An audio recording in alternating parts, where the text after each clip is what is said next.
لطیفہ عرض کیا ہے حضرت سیدنا عمرو بزاز رحمت اللہ تعالی علیہ فرماتے ہیں ایک بار جمعۃ المبارک کے روز میں حضور غوث اعظم علیہ رحمت اللہ اکرم کے ساتھ جامع مسجد کی طرف جا رہا تھا. میرے دل میں خیال آیا کہ حیرت ہے، جب بھی میں مرشد کے ساتھ جمعہ کو مسجد کی طرف آتا ہوں تو سلام و مصافحہ کرنے والوں کی بھیڑ بھاڑ کے سبب گزرنا مشکل ہو جاتا ہے، مگر آج کوئی نظر تک اٹھا کر نہیں دیکھتا.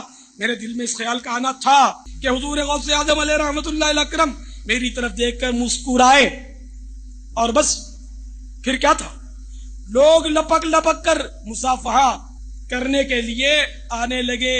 کہانی دست بوسیاں شروع ہو گئیں، یہاں تک کہ میرے اور میرے پیر و مرشد کے درمیان ایک ہجوم حائل ہو گیا.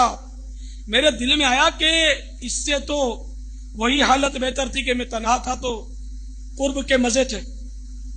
دل میں یہ خیال آتے ہی آپ رحمت اللہ تعالی علیہ نے مجھ سے فرمایا، اے عمر، تم ہی تو ہجوم کے طلبگار تھے، تم جانتے نہیں کہ لوگوں کے دل میری مٹھی میں ہیں، اگر چاہوں تو اپنی طرف مائل کر لوں اور چاہوں تو دور کر دوں. آپ کو پتا ہے یہ بڑی مشہور حدیث ہے بخاری اور مسلم دونوں میں، سیدنا اسامہ ابن زید سے متعلق. ایک جنگ کے دوران کافر سے مڑ بھیڑ کے دوران جب وہ کافر ان کی تلوار کے نیچے آیا تو اس نے کلمہ پڑھ دیا، لیکن انہوں نے پھر بھی اسے قتل کر دیا. بعد میں قلق تھا، نبی الاسلام کی خدمت میں حاضر ہوئے کہ یا رسول اللہ اس طرح لڑائی ہوئی، وہ میری تلوار کے نیچے آیا، کلمہ پڑھ دیا، پھر بھی میں نے اسے قتل کر دیا. تو نبی الاسلام فرمایا تو نے اسے کیوں قتل کیا؟ کہ یا رسول اللہ اس نے اوپر سے کلمہ پڑھا تھا ڈر کی وجہ سے، اندروں وہ کافر تھی. ہو سکتا ہے یہ بات ٹھیک بھی ہو، ہم بھی یہی ججمنٹ کرتے ہیں، لیکن نبی الاسلام نے فرمایا کیا تو نے اس کا دل چیر لیا تھا؟ تو صحابہ نے تو نہیں کہا یا رسول اللہ کہ اولیاء اللہ دل کا حال جان لیتے ہیں تو ہم تو اولیاء کے امام ہیں. جی میں نے دل چیر لیا تھا. اور جو کہہ رہا تھا اس کو بھی پتا تھا میں کیا کہہ رہا ہوں، کہ کوئی نہیں دل چیر سکتا، صرف نبی کو وحی کی تائید حاصل ہوتی ہے. پھر آپ نے فرمایا اسامہ تو کیا کرے گا جب قیامت والے دن وہ کلمہ پڑھتا ہوا اللہ کے حضور تیرے خلاف مقدمہ قائم کرے گا؟ اسامہ تو کیا کرے گا، اسامہ تو کیا کرے گا، اسامہ تو کیا کرے گا. نبی الاسلام یہ الفاظ ریپیٹ کرتے رہے. سیدنا اسامہ کہتے ہیں میری خواہش ہوئی کاش آج سے پہلے میں کافر ہوتا اور آج کلمہ پڑھ کے مسلمان ہوا ہوتا، کم از کم میرا یہ گناہ تو دھل جاتا.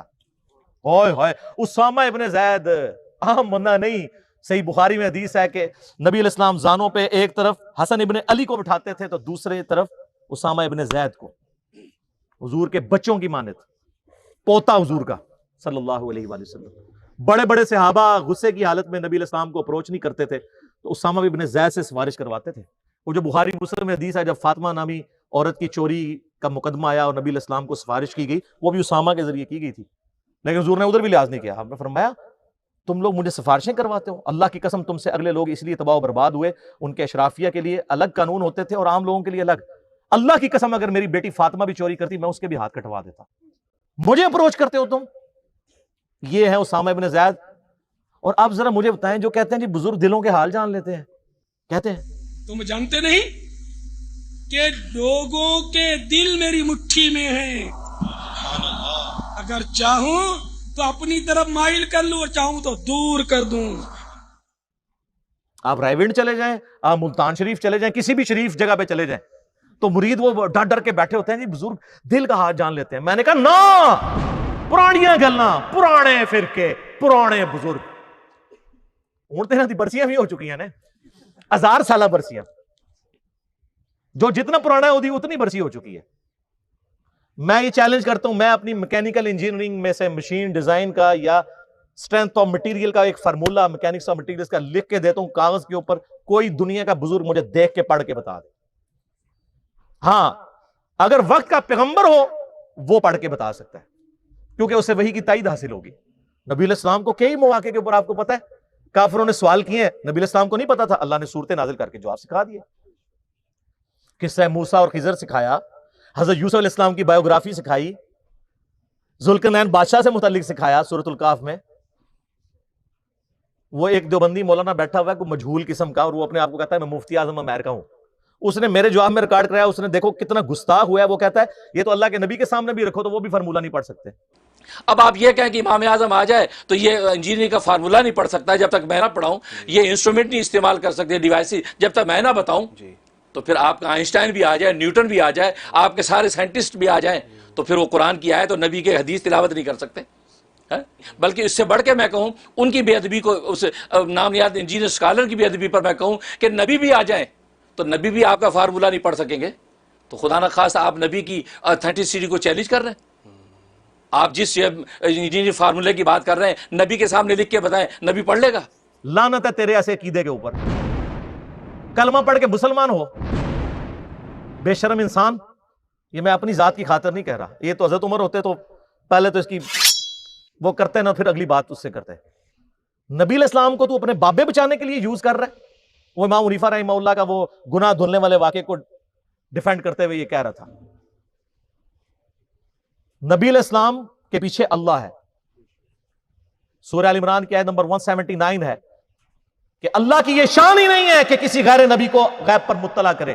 وہ اپنے پیغمبروں کو غیب کے اوپر اطلاع دیتا ہے، اور تمہارا کام ہے اللہ اور اس کے پیغمبروں پہ ایمان لاؤ. بس اس حد کو کراس مت کرو.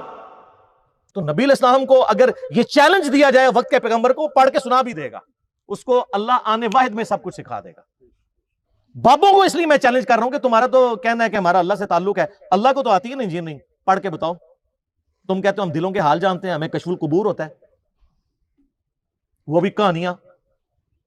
صحیح مسلم میں حدیث ہے، بخاری میں بھی اس کا کچھ حصہ ہے. ایک مدعم نامی غلام تھا نبی علیہ السلام کا، خیبر کے موقع پر نامعلوم تیر لگا، وہ شہید ہو گیا. صحابہ نے کہا سیدھا جنتی ہے. آپ فرمایا تم جنتی کہہ رہے ہو، اس نے تو مال غنیمت کی ایک چادر چرائی تھی جو آگ کی پہنا دی گئی ہے اس کے اوپر، میں دیکھ رہا ہوں. تو صحابہ کرام فوراً گھروں کو لوٹے. اگر کسی نے کوئی رسی کا ایک ٹکڑا بھی یہ سمجھ کے اٹھایا تھا نا اس کی تو خیر ہے، وہ بھی لا کے مال غنیمت میں جمع کروایا کہ یہ سر وہ لوگ سمعنا و اطعنا تھے، سننے والے اور ماننے والے. تو صحابہ کرام کو تو سامنے میت کے اوپر آگ کی جو چادر نظر نہیں آئی ہے. بخاری مسلم میں حدیث ہے، نبی علیہ السلام گزر رہے تھے، آپ رک گئے، آپ کا خچر بدک گیا، کیونکہ آپ علیہ السلام اس پہ بیٹھے ہوئے تھے، اس کی برکت سے اللہ نے اس کو بھی دکھا دیا. ویسے بخاری مسلم میں حدیث ہے کہ ایک مناظر جو ہیں وہ جنوں انس کے علاوہ ساری مخلوقات دیکھتی ہیں. آپ فرمائیں 2 قبر والوں کو عذاب ہو رہا ہے، ایک پیشاب کے چھینٹوں سے نہیں بچتا تھا، دوسرا چغلی کھاتا تھا. پھر آپ نے ایک ٹہنی توڑ کے اس کے 2 حصے کر کے لگائے، فرمائے جب تک یہ ہری رہیں گی ان کے عذاب میں تخفیف ہوتی رہے گی نبی علیہ السلام کی مبارک ہاتھوں کی برکت سے. تو صحابہ کرام کو تو عذاب قبر نظر نہیں آیا. کہانیاں دل کا حال جان لیتے ہیں. سر اب زمانہ بدل چکا ہے، اب ہر طرف صدا ہے کیا کہ نہ میں وابی نہ میں بابی، میں ہوں مسلم. علمی کتابی، یہ علمی کتابی بات ہے.